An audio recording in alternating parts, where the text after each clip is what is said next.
On this episode of Plastic Surgery Uncensored, we're going to be speaking to world-renowned expert Dr. Shirin Tofai about hernias. Everything you need to know about hernias, from mesh to complications. You definitely want to tune in and check it out. All right, welcome back to another episode of Plastic Surgery Uncensored. I'm your host, Dr. Roddy Raban, and this episode is going to be really fascinating. At first, you would think, how fascinating can hernias be? But I assure you that Dr. Shirin Tofai, who is not only a world-renowned expert, and I don't just say that loosely, she really is world-renowned, is a dear and close friend of mine. So that makes this conversation even a notch more fascinating. Welcome, Shirin. Thank you, my dear Dr. Raban. I appreciate it. Okay, so let me explain to our listeners why the hell we're having this conversation. Because I do an extensive amount of abdominal wall reconstruction. Every time I do a body lift, every time I do a tummy tuck, an extensive part of what I do. In other words, wow, holy shit, look at that woman. Look how good she looks. Half, if not more, of what I'm doing is abdominal wall, addressing the abdominal wall musculature and things of that nature. You can't get an amazing torso or an abdomen after a tummy tuck or body lift and not address the muscle layer. It's not just a remove the skin and cut out the fat kind of surgery. That being said, you have devoted your entire life to the specialty of hernias, and as a result, pushed the field of hernia surgery to the limits. And we would be remiss as colleagues not to have this dialogue, because there's a lot of confusion, and understandably so, because the medical community is confused, let alone the layperson, about what's a hernia, what's diastasis, when the hell do I need mesh? Mesh will kill me. Mesh is good for you, and so on and so forth. So if you're listening, you can't get a better person to give you some info on this. So why don't you tell me a little about how you ended up going from general surgery to where you are now regarding your specialty? Thank you for inviting me. It's really a pleasure to be on this. I do listen to all of yours because I'm very interested in what you do, and I learn from it because so many of my patients either talk about, the options of plastic surgery versus what I do. And you're absolutely right. What you do with the abdominal wall is a lot of reconstruction. I deal with hernias. Hernias are a little bit more than just abdominal wall problems. It's an actual defect. It's a hole in the abdominal wall muscle. That hole may be there for another purpose, but if it's there and it either causes pain or there's something that falls into the hole that shouldn't, like intestine, then that demands repair. And that is not considered a cosmetic or it's considered elective, but not cosmetic surgery. Yeah, and I think one of the things that you touch on, so let's make some definitions right out of the gate. So first thing we need to define is the distinction between a hernia and diastasis. Yes. So as you had said, a hernia is a frank opening, a hole in your abdominal wall. That means there's an actual hole, tissue is missing, and contents, whether that be fat or intestines or anything, can go in and out of that hole. Diastasis, which is the area that I have focused and given my area of expertise, is different in that it may present to the average person on the outside, wow, I look like I have a bulge, it's a hernia, it's etc. It's different in the inside in that there is no real missing tissue, but the tissue you have, most notably in the middle of your abdomen, has been pulled apart and thinned out and has very little resilience or integrity to keep the abdomen from bulging out. So a typical diastasis patient is a mom, had a couple of kids, and with every increasing pregnancy, the muscles that hold them, the abdominal wall together, the rectus muscles, gradually pull apart. But not to the extent that there's nothing there, but the tissue that's there is super thin, atrophic, and kind of useless when it comes to abdominal wall strength. Your area is, there's a hole here, whether it was from surgery, whether it was from, it just developed naturally. It can be in the groin, it can be in the belly button, it can be et cetera, et cetera. So that's really a key distinction. And we work together in conjunction on many occasions, and why this is useful and what I wish would happen more often is this collaboration of fields, right? You send me patients, I send you patients, and often, which is my favorite time, we work together. So one of the topics that is huge is the idea of mesh. And I want to talk about mesh a little bit because I'm a very anti-mesh guy, and I'm only anti-mesh in and when it's used inappropriately. And like every other powerful tool, like a gun, like a knife, when it's used inappropriately, it causes chaos and havoc. And when it's used correctly, it can save lives. So let's talk about mesh a little bit. And I know you are on the cutting edge of creating mesh, and you have your own mesh design that's in patent, if not already done. So what is a mesh? What is it? So a mesh is some type of scaffold or platform, usually off the shelf, but we use the term very broadly. Off the shelf meaning you just basically, it's not from your own body, that you use to bridge or help support a closure of a hernia. And not all, so as you said earlier, bulging can be a hernia, but not all bulges are hernias. My role is to determine if your bulge is due to a hernia or a diastasis or a nerve problem, and then to determine how to fix it and whether you need mesh to fix it. So in the United States, the standard of care for almost every hernia is to use mesh. Now there are exceptions to it depending on the size of the hole and risk factors, which we can get into later if you wish. And we're only talking about adults. In children, the standard is not to use mesh. But in adults, we consider the use of mesh to help support the repair of a hernia. By definition, we feel that hernias are diseased tissue. There's less collagen there, it's weaker, it's more of the mature collagen, there's abnormal tissue. And so purely closing that hernia, especially if there's tension on the closure, will just lead to failure and have it fall apart. Especially if that's already been proven by, let's say you had a surgery where they did cut and then close and then that closure open again. Now my training is very mesh dominant in general surgery.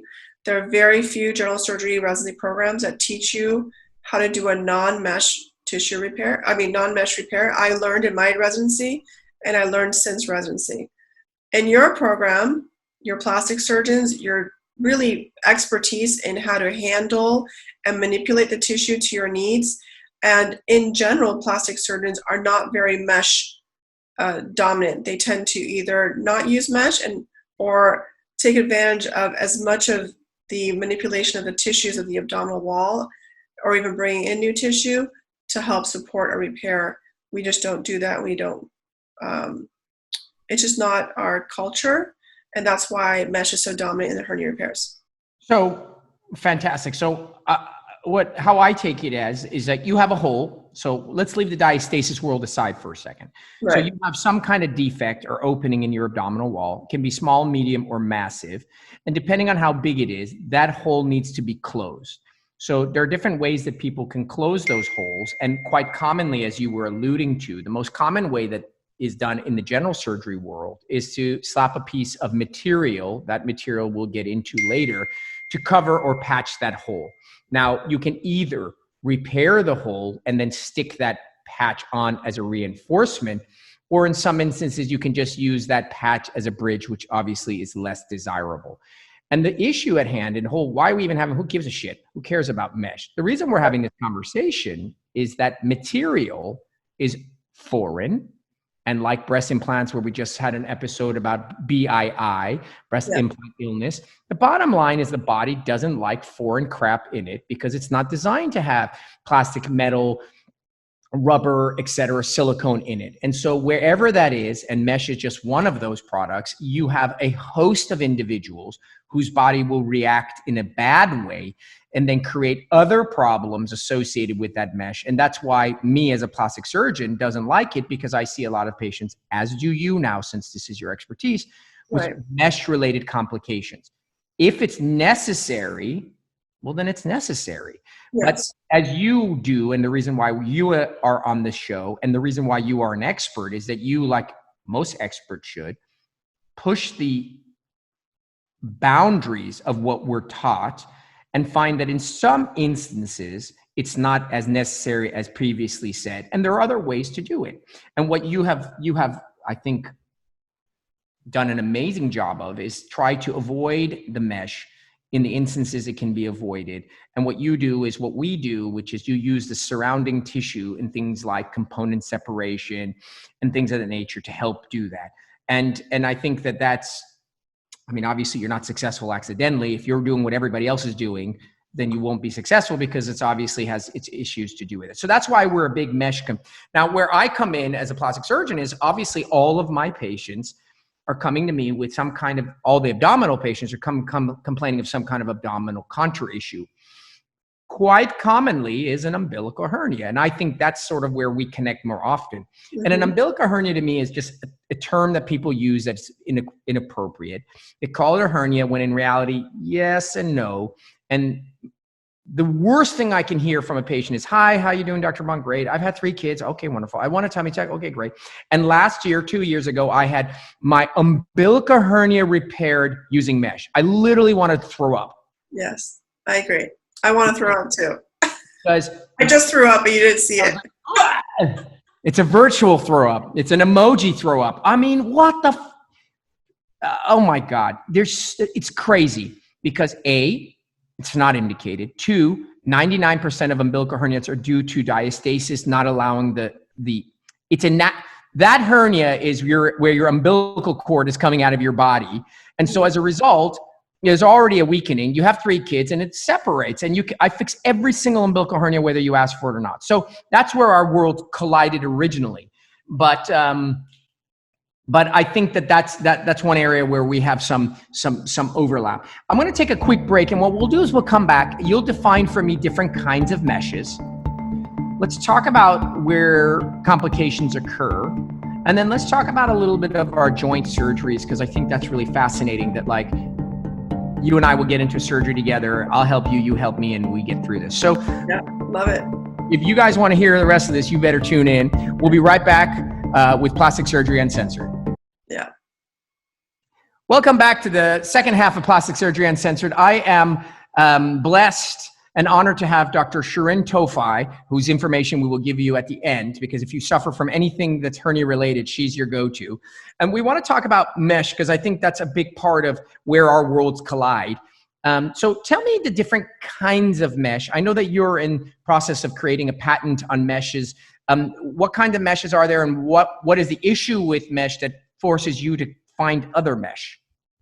Right. So when we say mesh, we usually mean some type of synthetic product. It's usually flat, although there are different shapes and sizes. It's usually polypropylene based. Most companies that sell and develop mesh are polypropylene based, though there are Which is options. Like plastic, right? It's like plastic. Yeah, exactly. So for the layperson, polypropylene is a fancy term for having a plastic net of mesh. That's if you envision like a netting or like a screen, a plastic screen, that's essentially mesh. Yeah, it's basically a braided plastic, you can consider that. But it also comes in polyester and like Gore-Tex as well as another option. There are others in the available in Europe that we don't have available, PVDF, which is a polypropylene-like product. And, you know, it's expensive because it's developed by a company under strict regulations, but you know, in Africa and other countries that may be underprivileged, they even use mosquito net. So it's a synthetic product. It's usually a sheet or something similar to a sheet, and it's used to support a hernia repair. And there are newer options that are not synthetic at all, and they're biologic. So it comes from, let's say, a cadaver skin or fascia or pig animal's skin. And then there's the hybrid, which is a little bit of biologic and a little bit of synthetic, hoping that you bring enough synthetic in to provide that permanent hernia repair, but not so much to cause any adverse reaction to the synthetic part. And instead, the rest of it, the base of it, the foundation, is more of a biologic product. Yeah. And so basically you divide into 3 components, as you said. One is some kind of synthetic plastic. Let's just call it plastic for the time being. One is biologic, which is human or life or tissue. Now, the biologic ones, it's important because we use them in many aspects of medicine. It's not really biologic in that it's alive because your body would reject it. It's the scaffolding or the collagen matrix aspect of humans and pigs and whatever. It's denuded of all of its cells, meaning there's no cells in it, but it's biologic in that your body will incorporate it and make it alive. And then there's this, as everything in the world is, there's combination. The next concern is, where do we put it? And so classically, you just slap it on top, and you slap it on top. So you fix the hernia, you York it together, and then you just slap a piece of plastic on it and you get the hell out. And why does that cause a problem? I mean, it's a basic, all of what we do is very based on physics. So you want the mesh to be, just think if you have a hole in your ceiling or your wall and you ask for someone to come and fix it. So there's a standard. You want a certain amount of overlap with the hole. So you don't want a small mesh. Small is actually not good. And then you want to put it away from anything that it could stick to and cause injury. So you don't want it stuck to intestines or bladder or the vagina or other areas where it's, I mean, that's those are different areas where mesh can go. But this is the issue with implants. And when we start inventing new products, which is, it sounds great in the initial, the whole purpose of bringing in some implant is because tissue repair alone was not good enough. A lot of morbidity with it. People were maimed. They couldn't walk. They were in the hospital for a week minimum. It was deforming in certain cases, because plastic surgeons were actually the ones that were reconstructing a lot of these holes before the general surgeons took over. But with time and with more experience, with more patients getting these, we're seeing the pros and the cons. And so the whole hernia surgery world is being tweaked a little bit to provide better outcome. Yeah. Can I make a comment? Yes. It just occurred to me. So you're calling mesh plastic, which is not disingenuous. It's pretty much what it is. But isn't it interesting that a plastic surgeon doesn't use plastic? Yeah, because plastique is Latin for malleable. I just had a patient ask me yesterday. He's like, "Well, I don't get it. What the hell is this? What are you using that's plastic?" And I said, "No, we're not using plastic. It's plastique." Yeah, plastique. Yes, it's very no, we do not do that. So okay, so we use plastic mesh, but you're a plastic surgeon. Yes. So what patients and the people listening at home are like, "Oh, I guess this is an interesting episode. I don't really give a shit." Where they want to know is, okay, so let's bring it home for them, right? I am a person. I'm walking around. My belly looks really bulgy. I have some pain in my abdomen, and I don't like the way that it looks nor the way it feels. Really, that's the bottom line. And the question is, well, who do I go to? What's wrong with my abdomen? And that's where the diagnosis occurs. You could be overweight. Yes, you could be overweight and need to lose weight. It could be that your abdominal wall is weak from a handful of things like pregnancies and twins. It could be your abdominal wall is damaged from, I had a spine surgery and they went and nicked a nerve and now I have paralysis. Yeah. It can be that I have a hernia and I didn't know it. It can be, and all of the above. Yep. In other words, it can be a combination. And so the key to my big belly that is bulged and is painful is identifying individuals who specialize in abdominal wall surgery, who have the skill set to know what's within their lane and what is outside their lane. And so here is why when you go to individuals who co-collaborate, the beauty and the power of medicine. I don't do hernia repairs that are large and extensive. It's not my area of expertise, and I don't ever act like it is. And if I see a patient and I examine their abdomen, yes, I examine people. That's exactly the point. You can't just look at someone through a photo and be like, "Oh yeah, you need a tummy tuck." And during the evaluation, I identify or suspect that they have a sizable hernia contributing or as the cause of their abdominal issues. Then I need to refer that person to an expert such as Dr. Tofai. Conversely, I see patients all the time. This is the reason why she is an expert and an excellent clinician. And she will say, "Yeah, you might have a small hernia there or whatever, but that's not really your main issue." Mm-hmm. Your main issue is abdominal wall laxity, diastasis, etc. And you would be better served by having my colleague address this. And I may or may not be necessary, but this is not your main issue. And so you can see that you as a patient can't figure this out on your own. And you need to make sure that what you're talking about is being fixed by the right person. You don't have an electrician fix plumbing issues and you don't have a plumber fix electrical issues. And so Dr. Tofai and I do a lot of combined cases. Which are so fun. What's that? Which are so fun. Yes, they are fun because I never get outside of my bat cave. And whenever I get to be anywhere where there's other people, I always like to just talk and talk like that kid that never leaves his house. But it's great. And we do those combination cases. And I want people to understand that, because what happens is sometimes you'll go and you'll have it, you enter the line from different areas. Many patients enter the general surgery line, right, Dr. Tofi? You see people coming to you all the time, and their complaints are, my belly's large and it's bulging and I have pain. And I see patients that come to my office all the time. And what are their complaints? My belly is large, it's bulging, and I have pain. And they're the same patients coming into two different entries to the line. So how can that be? I mean, the reality is that we're both able to dabble if we wanted to in each other's specialties. I can probably start sewing up a diastasis, and you could probably fix a hernia, but that's not really the right option for the patient. And I think a lot of reason why we see so many complications nowadays, especially with mesh, as you discussed earlier, is there are a lot of surgeons that dabble and they don't tailor the operation to the needs of the patient. And in not doing so, it's like a cookie cutter operation. Everyone gets the same operation.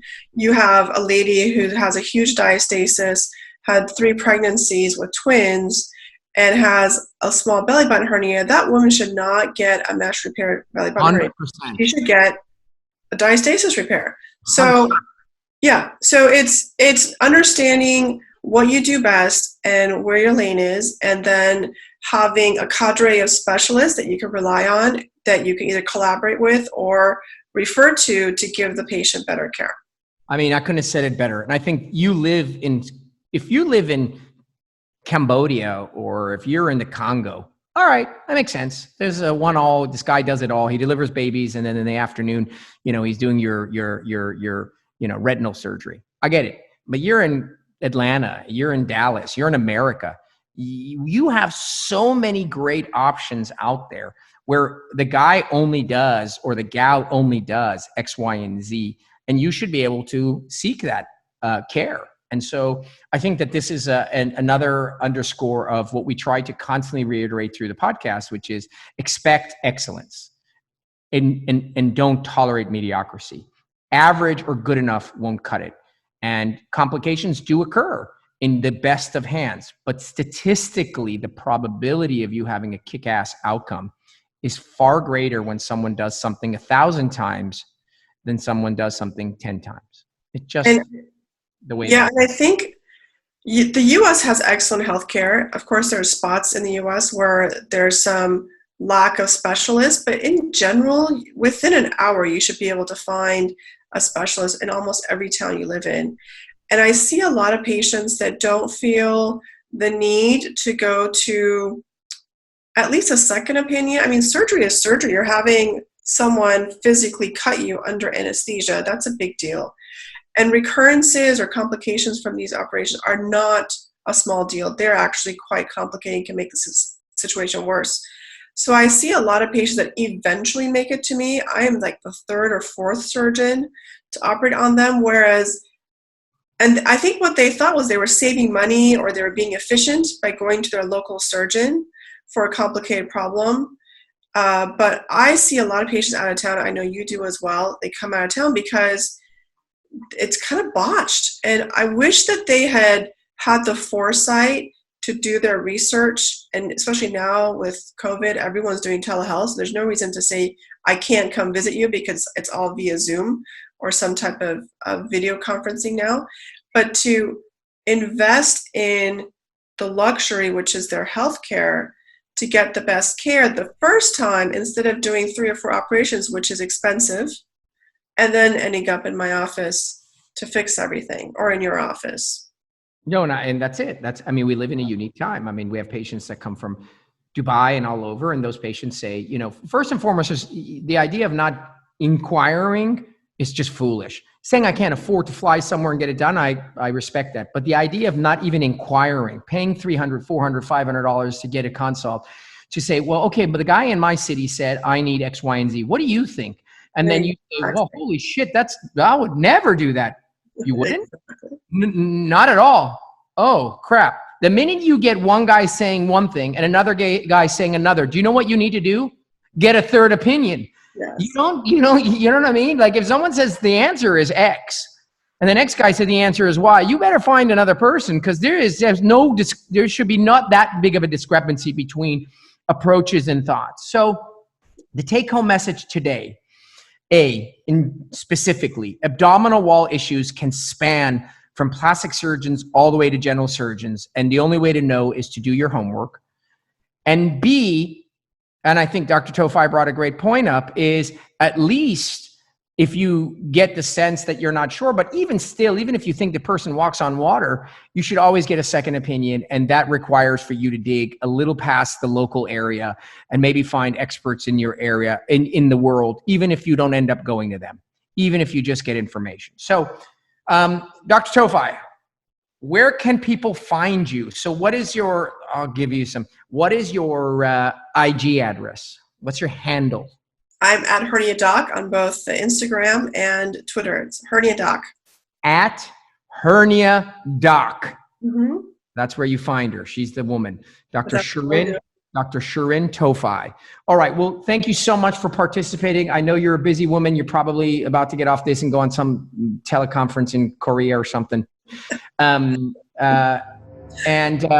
I hope this was interesting to people. I know for a lot of people, they don't really know what hernias and that is not about, but I think you can get the gist of how this can apply to other areas. So thanks again, everybody, for tuning in to another episode of Plastic Surgery Uncensored. I'm your host, Dr. Roddy Ron. Make sure to tune in next week, because I'm sure whatever we're talking about is going to be interesting. Thank you.